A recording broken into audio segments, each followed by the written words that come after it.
शशि, अगर जातीय समीकरण की बात करें तो कहीं ना कहीं सबको संतुष्ट करने की कोशिश तो की जाती है, लेकिन कई बार विरोध के स्वर इसलिए भी दब जाते हैं क्योंकि आपने इतनी भारी बहुमत से जीत हासिल करी है, जितनी सीटें आपकी आई हैं वो कई बार दब जाती है बात। क्या दबे छिपे स्वरों में कुछ ऐसे असंतुष्ट लोग दिखाई या सुनाई दे रहे हैं? नहीं, देखिए अभी ऐसी कोई तस्वीर तो नजर आ नहीं रही। अभी तो जीत का जश्न है और जो बड़ा कह सकते हैं बड़ी प्रचंड जीत जो मिली है एनडीए को, उसमें सभी लोग एकजुट दिख रहे हैं। सबसे बड़ी बात कहें, एक थोड़ा सा सस्पेंस था कि स्नेहलता कुशवाहा जो उपेंद्र कुशवाहा की पत्नी है, एमएलए बनी है अभी सासाराम सीट से, वो शायद मंत्री पद की शपथ लेंगे, लेकिन उपेंद्र कुशवाहा ने कंडीशन रखी कि वो अपने बेटे को मंत्री बनवाना चाहते हैं। दीपक प्रकाश जो उनके बेटे हैं वो किसी भी सदन के सदस्य नहीं है अभी, वो आज उन्होंने शपथ ले ली है मंत्री पद की। तो दीपक प्रकाश के बारे में जो खबरें हैं वो ये कि एक एमएलसी का कोटा, मतलब एमएलसी कोटे का एक सीट जो है वो उपेंद्र कुशवाहा की पार्टी आरएलएम को मिल ली है। तो कुशवाहा ने एक साथ दोनों काम कर लिया है, एक तो बेटे को मंत्री बनवा दिया और अब वो जो मंत्री बने हैं दीपक प्रकाश, अब वो एमएलसी की सीट जो खाली हो रही है उस पर वो आगे चुन करके विधान परिषद जाएंगे। तो अपना अपना गणित है, सबने अपने लिहाज से चीज़ों को किया है। चिराग पासवान की तारीफ करनी होगी आज, क्योंकि चिराग पासवान ने आज जिन दो चेहरों को कैबिनेट में शामिल कराया अपनी पार्टी से, पहले चर्चा थी कि राजू तिवारी जो प्रदेश अध्यक्ष हैं शायद वो शामिल हो, लेकिन संभव है कि शायद कास्ट इक्वेशन को देखते हुए उन्होंने फैसला किया हो कि जो संजय कुमार सिंह हैं, महुआ से जीते, पार्टी के पुराने नेता हैं, चिराग पासवान के साथ लंबे अरसे से राजनीति कर रहे हैं, उनको मौका दिया गया कैबिनेट में। और संजय पासवान जो बखरी से जीते, संगठन का काम देखते हैं चिराग पासवान की पार्टी में, बहुत सिंपल, बहुत सामान्य व्यक्तित्व है उनका। संगठन में जहां कहीं भी देखिए वो पीछे खड़े भी रह जाते हैं पार्टी की बैठकों में, अगर कुर्सी ना हो प्रेस कॉन्फ्रेंस में तो वो खड़े भी रह जाते हैं, फिर नेता का ध्यान जाता है तो उनको बुलाते हैं, बैठाते हैं। तो संजय पासवान की छवि ऐसी रही है एक कैडर के तौर पे। वो मंत्री बने हैं तो एक राजपूत और एक पासवान जाति से, एक सवर्ण तबके से और एक दूसरा वो तबका जो चिराग पासवान की पार्टी का मूल आधार वोट है, उस तबके से उन्होंने मंत्री बनाए हैं। बीजेपी ने अपने फैसलों से चौंकाया है। हम लगातार सुबह से, नेहा आपको भी बता रहे थे सुबह में जब लाइव जुड़े थे, कि बीजेपी के तरफ से 5 पुराने चेहरे ही रहे हैं, जिसमें 2 डिप्टी सीएम सम्राट चौधरी और विजय कुमार सिन्हा, इसके अलावा 3 अन्य, नितिन नवीन, मंगल पांडे और सुरेंद्र मेहता। बाकी सारे चेहरे बदल गए।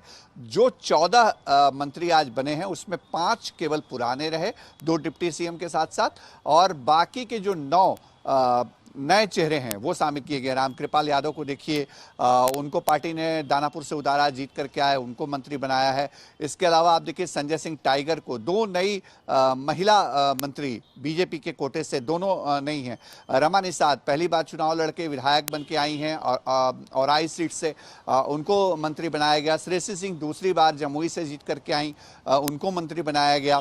इसके अलावा आप देखिए लखेंद्र पासवान, बहुत इंटरेस्टिंग है नेहा, विधानसभा का जो अंतिम सत्र हुआ था उस सत्र के दौरान लखेंद्र पासवान, मतलब जब नरेंद्र मोदी को लेकर टिप्पणी होती थी या फिर बीजेपी के ऊपर हमला होता था विपक्ष से, तो लखेंद्र पासवान उन पहले विधायकों में थे जो सत्ता पक्ष में निकल करके आगे आ जाते थे।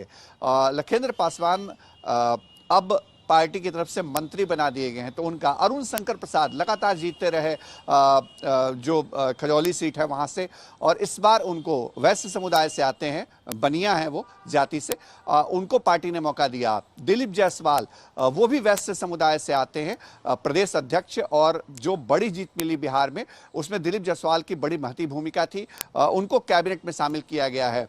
अब बीजेपी के अंदर जो स्वरूप है वो तो ये भी है कि प्रदेश अध्यक्ष और मंत्री पद दोनों एक साथ नहीं रहता है, तो वो खैर वो आगे की बात होगी कि कब बीजेपी प्रदेश अध्यक्ष में क्या बदलाव करती है। लेकिन हाँ, दिलीप जायसवाल को रिवार्ड मिला है। आपको इस बीच 3 तस्वीरें दिखाना बेहद जरूरी है, क्योंकि ये तस्वीरें दरअसल प्रधानमंत्री के गमछा हिलाने को लेकर 31 अक्टूबर की मुजफ्फरपुर की तस्वीर देखिए, जब चुनाव प्रचार के दौरान उन्होंने गमछा हिलाकर अभिवादन स्वीकार किया। उसके बाद 14 नवंबर बीजेपी मुख्यालय जीत के जश्न के दौरान भी प्रधानमंत्री ने कुछ ऐसा ही चिर परिचित अंदाज दिखाया।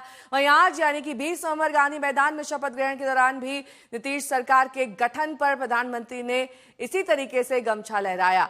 यानी कि ये जो छोटी छोटी बारीकियां हैं जिस पर प्रधानमंत्री का ध्यान रहता है, वो दरअसल इन तस्वीरों में दिखाई दे रहा है। ये हम आपको वो बीजेपी के मंत्री दिखा रहे हैं जिन्होंने आज मंत्री पद की शपथ ली है, जिसमें मंगल पांडे, संजय सिंह टाइगर, नारायण प्रसाद, विजय कुमार सिन्हा जो कि डिप्टी सीएम है, नितिन नवीन, अरुण शंकर प्रसाद, रमा निषाद, श्रेयसी सिंह, दिलीप जायसवाल, रामकृपाल यादव, सुरेंद्र मेहता, लखेंद्र पासवान और प्रमोद चंद्रवंशी शामिल हैं। जेडीयू के ये मंत्री देखिए, इसमें विजेंद्र प्रताप यादव, मोहम्मद जमा खान, विजय कुमार चौधरी, श्रवण कुमार, मदन सैनी, अशोक चौधरी, लेशी सिंह, सुनील कुमार, संतोष कुमार सुमन एचएएम से और दीपक प्रकाश आरएलएम से शामिल किए गए हैं। रोहित सिंह मेरे सहयोगी जुड़ गए हैं तमाम जानकारी के साथ।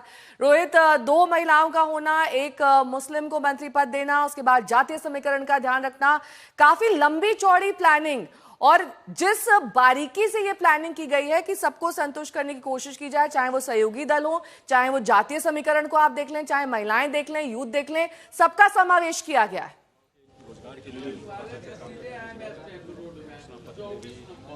जी बिल्कुल, देखिए जातीय समीकरण जो है पूरी तरीके से जो है वो बैठाने की कोशिश की गई है ताकि किसी भी तबके का जो है प्रतिनिधित्व जो है वो छूट न जाए, क्योंकि देखिए जिस तरीके से बम्पर मैंडेट आया है उसको लेकर जो है माना जा रहा था कि सभी वर्गों का जो है वो वोट मिला है इस बार एनडीए को, और इसीलिए तमाम जो हैं जातियां जो हैं हम जो देख रहे हैं उनको यहाँ पर साधने की कोशिश की गई है, और हर जाति में से किसी न किसी को रिप्रेजेंटेशन जो है वो यहाँ पर दिया गया है।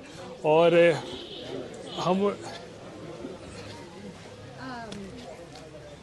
उपेंद्र कुशवाहा भी इस वक्त शपथ ली है बिहार के मुख्यमंत्री के तौर पे, क्या कुछ बोलना चाहते हैं?